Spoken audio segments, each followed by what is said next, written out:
समुद्र की गहराइयों में ऐसी कहानियां दबी हुई हैं जिन्हें इतिहास की किताबों में सिर्फ कुछ पंक्तियों में लिख दिया गया, लेकिन असल में वे कहानियां कहीं ज्यादा खतरनाक, कहीं ज्यादा रहस्यमयी और कहीं ज्यादा रोमांचक थीं। कभी कभी युद्ध की सबसे बड़ी लड़ाइयां जमीन पर नहीं होती, वे लड़ी जाती हैं समुद्र की उन अंधेरी गहराइयों में जहां रोशनी भी पूरी तरह नहीं पहुंचती, जहां दुश्मन दिखाई नहीं देता, जहां हर आवाज, हर हलचल मौत का संकेत हो सकती है। साल 1971 दक्षिण एशिया का राजनीतिक माहौल तेजी से बदल रहा था। भारत और पाकिस्तान के बीच तनाव खतरनाक स्तर तक पहुंच चुका था। पूर्वी पाकिस्तान में हालात बिगड़ चुके थे। लाखों लोग अपने घर छोड़कर भारत की सीमा में शरण ले रहे थे। पूरे क्षेत्र में अस्थिरता बढ़ रही थी। लेकिन इसी बीच समुद्र के नीचे एक ऐसा मिशन शुरू हुआ जिसके बारे में उस समय बहुत कम लोगों को पता था। एक ऐसा मिशन जो अगर सफल हो जाता तो शायद 1971 के युद्ध का पूरा परिणाम बदल सकता था। ये कहानी है पाकिस्तान की सबसे रहस्यमयी पनडुब्बी की, PNS गाजी की, और उस खामोश समुद्री युद्ध की जो भारत के पूर्वी तट के पास लड़ा गया। PNS गाजी पाकिस्तान नौसेना की सबसे लंबी दूरी तक जाने वाली पनडुब्बी थी। लेकिन इसकी कहानी पाकिस्तान से शुरू नहीं होती। इसकी कहानी शुरू होती है अमेरिका से। द्वितीय विश्व युद्ध के बाद अमेरिका ने कई आधुनिक पनडुब्बियां बनाई थी। उनमें से एक थी USS डियाब्लो। ये एक टेंच क्लास सबमरीन थी, मजबूत, तेज और लंबी दूरी तय करने में सक्षम। 1960 के दशक में अमेरिका और पाकिस्तान के बीच सैन्य सहयोग बढ़ा। इसी दौरान अमेरिका ने USS डियाब्लो को पाकिस्तान को दे दिया। पाकिस्तान ने इसका नाम बदलकर रखा गाजी। गाजी एक ऐसा शब्द जिसका मतलब होता है वो योद्धा जो युद्ध में जीत हासिल करे, और पाकिस्तान की नौसेना को विश्वास था कि ये पनडुब्बी उनके लिए समुद्र में जीत का रास्ता खोल सकती है। लेकिन 1971 में गाजी को जो मिशन दिया गया वो बेहद खतरनाक था। उस मिशन का लक्ष्य था भारत की सबसे बड़ी समुद्री ताकत को खत्म करना, INS विक्रांत। INS विक्रांत उस समय भारतीय नौसेना का सबसे शक्तिशाली जहाज था, एक विमान वाहक पोत जिसके डेक से लड़ाकू विमान उड़ सकते थे। समुद्र में ऐसा जहाज किसी भी युद्ध का संतुलन बदल सकता है। अगर विक्रांत सक्रिय रहता तो पूर्वी पाकिस्तान के तट पूरी तरह असुरक्षित हो जाते। भारतीय नौसेना के विमान किसी भी समय हमला कर सकते थे। इसीलिए पाकिस्तान के सैन्य नेतृत्व ने फैसला किया विक्रांत को किसी भी कीमत पर नष्ट करना होगा, और इस मिशन के लिए चुनी गई PNS गाजी। नवंबर 1971 कराची का नौसैनिक अड्डा। सुबह का समय था, समुद्र शांत था, लेकिन उस शांति के पीछे एक बड़ा ऑपरेशन छिपा हुआ था। गाजी के अंदर चालक दल अंतिम तैयारियों में लगा हुआ था। टॉर्पीडो की जांच हो रही थी, माइंस तैयार की जा रही थी, संचार प्रणाली को बार बार चेक किया जा रहा था। हर नाविक जानता था कि यह मिशन आसान नहीं होगा, क्योंकि इस बार लक्ष्य था भारतीय नौसेना का सबसे बड़ा युद्धपोत। गाजी के कमांडर थे जफर मोहम्मद खान, एक अनुभवी नौसैनिक अधिकारी, शांत, अनुभवी और बेहद आत्मविश्वासी। उनके सामने नक्शे फैले हुए थे, समुद्र के रास्ते, संभावित लोकेशन और मिशन के लक्ष्य। आदेश साफ था, INS विक्रांत को ढूंढो और उसे खत्म कर दो। लेकिन समस्या ये थी, विक्रांत की सही लोकेशन किसी को नहीं पता थी। समुद्र विशाल था और उस विशाल समुद्र में एक जहाज को ढूंढना लगभग असंभव जैसा काम था। फिर भी मिशन शुरू हुआ। गाजी चुपचाप कराची के बंदरगाह से निकल गई। धीरे धीरे वो अरब सागर की गहराइयों में आगे बढ़ने लगी। समुद्र के अंदर का जीवन बिल्कुल अलग होता है। तंग गलियारे, कम रोशनी, हर समय मशीनों की आवाज और हर पल सतर्क रहने की जरूरत। सबमरीन के अंदर दिन और रात का फर्क लगभग खत्म हो जाता है। सिर्फ घड़ी की सुइयां ही बताती हैं कि समय कितना गुजर चुका है। गाजी लगातार आगे बढ़ रही थी। हजारों किलोमीटर की यात्रा, अरब सागर से होते हुए बंगाल की खाड़ी की तरफ। सबमरीन के अंदर तनाव धीरे धीरे बढ़ रहा था, क्योंकि मिशन का सबसे कठिन हिस्सा अभी बाकी था, INS विक्रांत को ढूंढना। उधर भारत में भी हालात तेजी से बदल रहे थे। भारतीय नौसेना के खुफिया विभाग को जानकारी मिल चुकी थी कि पाकिस्तान की एक पनडुब्बी समुद्र में सक्रिय है और उसका लक्ष्य संभवतः विक्रांत हो सकता है।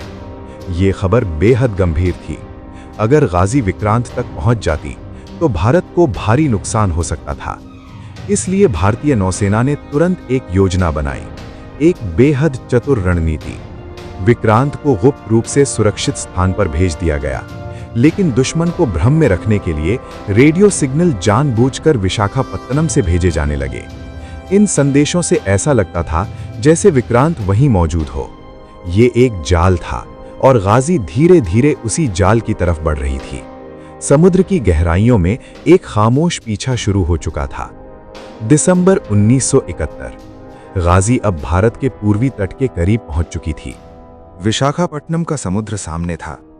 कमांडर जफर मोहम्मद खान को पूरा विश्वास था कि उनका लक्ष्य अब ज्यादा दूर नहीं है, लेकिन उन्हें ये नहीं पता था कि जिस शिकार की तलाश में वे हजारों किलोमीटर का सफर तय करके आए हैं, वो वास्तव में वहां था ही नहीं।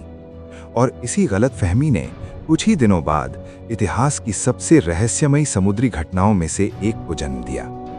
समुद्र की गहराइयों में एक ऐसी रात आने वाली थी जो हमेशा के लिए इतिहास बन जाएगी। समुद्र की गहराइयों में उस समय एक ऐसा खेल चल रहा था जिसके बारे में ऊपर की दुनिया को बहुत कम पता था।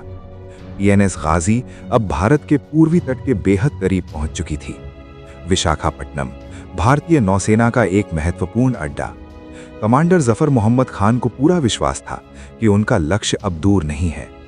सबमरीन के अंदर हर आदमी सतर्क था। सोनार लगातार सक्रिय था। हर छोटी से छोटी आवाज को ध्यान से सुना जा रहा था। समुद्र की गहराइयों में आवाजें अलग तरह से सुनाई देती हैं। कभी किसी जहाज के इंजन की गूंज, कभी दूर किसी लहर की टकराहट, और कभी-कभी ऐसा लगता है जैसे कोई छाया धीरे धीरे पास आ रही हो। लेकिन कई घंटों की तलाश के बाद भी आईएनएस विक्रांत का कोई संकेत नहीं मिला। कमांडर के सामने अब एक नई समस्या थी। अगर विक्रांत यहां नहीं है तो वो कहां है? लेकिन मिशन अभी खत्म नहीं हुआ था। गाजी को एक और काम दिया गया था। अगर विक्रांत सीधे हाथ नहीं आता तो विशाखापट्टनम के बंदरगाह के पास समुद्री माइंस बिछा दी जाएं, ताकि जब भी विक्रांत बंदरगाह से बाहर निकले वो उन माइंस से टकराकर नष्ट हो जाए। ये एक खतरनाक लेकिन प्रभावी योजना थी और गाजी ने इस योजना पर काम शुरू कर दिया। समुद्र की गहराइयों में सबमरीन धीरे धीरे अपनी स्थिति बदल रही थी। माइंस को सावधानी से तैयार किया जा रहा था। हर कदम बहुत सोच समझकर उठाया जा रहा था। लेकिन समुद्र हमेशा योजनाओं के मुताबिक नहीं चलता। उधर भारतीय नौसेना के लिए भी हालात आसान नहीं थे। खुफिया जानकारी से उन्हें अंदाजा था कि कोई दुश्मन पनडुब्बी आसपास हो सकती है, लेकिन उसका सही स्थान पता लगाना बेहद मुश्किल था। समुद्र बहुत बड़ा होता है और एक पनडुब्बी को ढूंढना किसी अंधेरे कमरे में सुई ढूंढने जैसा होता है। फिर भी सतर्कता बढ़ा दी गई। भारतीय नौसेना के जहाज लगातार गश्त कर रहे थे। उनमें से एक था आईएनएस राजपूत, एक विध्वंसक युद्धपूत। उसका काम था बंदरगाह के आसपास गश्त करना और किसी भी संदिग्ध गतिविधि पर नजर रखना। 3 दिसंबर 1971 की रात समुद्र पर घना अंधेरा था। आसमान पर बादल छाए हुए थे। विशाखापट्टनम के तट पर सब कुछ सामान्य दिखाई दे रहा था, लेकिन समुद्र के नीचे गाजी अपना मिशन पूरा करने में लगी हुई थी। सबमरीन के अंदर वातावरण भारी था। कई दिन से लगातार काम चल रहा था। हर नाविक थका हुआ था, लेकिन किसी की हिम्मत नहीं थी कि वो ध्यान हटाए, क्योंकि समुद्र के अंदर एक छोटी सी गलती पूरे जहाज को खतरे में डाल सकती थी। इसी बीच आईएनएस राजपूत बंदरगाह से बाहर निकल रहा था।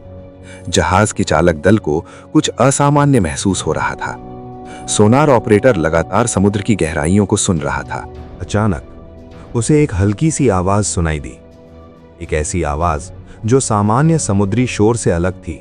उसने तुरंत अपने अधिकारी को सूचना दी। जहाज के कप्तान सतर्क हो गए।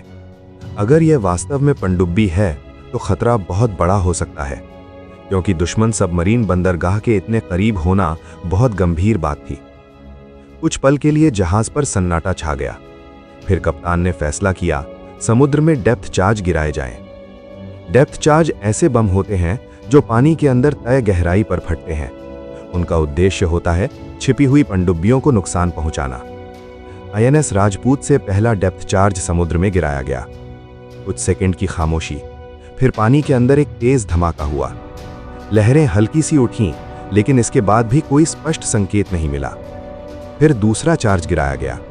इस बार विस्फोट और तेज था, लेकिन असली घटना अभी बाकी थी।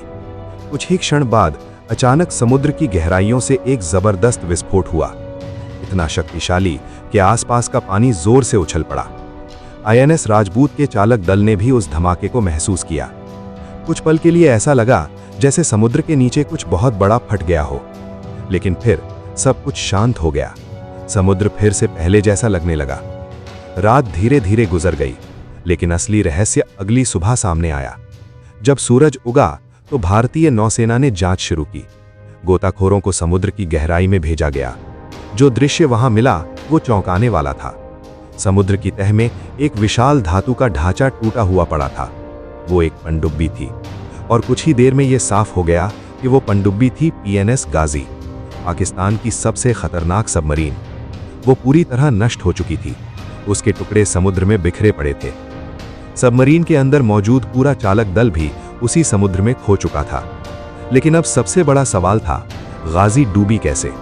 क्या आईएनएस राजपूत के डेप्थ चार्ज ने उसे नष्ट किया, या फिर कोई और कारण था? जब गोताखोरों ने मलबे की जांच की तो कई चीजें सामने आईं। सबमरीन के आसपास माइंस और टॉर्पीडो के अवशेष मिले। कुछ विशेषज्ञों ने अनुमान लगाया कि शायद गाजी माइंस बिछाने की कोशिश कर रही थी और उसी दौरान एक माइन या टॉर्पीडो में विस्फोट हो गया। कुछ लोगों का मानना था कि डेप्थ चार्ज के कारण सबमरीन के अंदर विस्फोट हुआ, लेकिन पूरी सच्चाई कभी पूरी तरह सामने नहीं आई। आज भी इतिहासकार इस घटना पर बहस करते हैं, लेकिन एक बात तय है, उस रात समुद्र की गहराइयों में जो हुआ उसने युद्ध की दिशा बदल दी। गाजी के नष्ट होने के बाद बंगाल की खाड़ी में पाकिस्तान की समुद्री ताकत लगभग खत्म हो गई। अब भारतीय नौसेना को खुला रास्ता मिल गया था। आईएनएस विक्रांत ने पूर्वी पाकिस्तान के तट पर कई महत्वपूर्ण हमले किए। इन हमलों ने पाकिस्तान की सैन्य क्षमता को कमजोर कर दिया और धीरे धीरे युद्ध का परिणाम स्पष्ट होने लगा। लेकिन समुद्र की गहराइयों में पीएनएस गाजी का मलबा आज भी पड़ा है। वो मलबा जो उस रात की कहानी सुनाता है। एक ऐसा मिशन जो शुरू हुआ था पूरी उम्मीद के साथ, लेकिन खत्म हुआ एक रहस्यमय विस्फोट।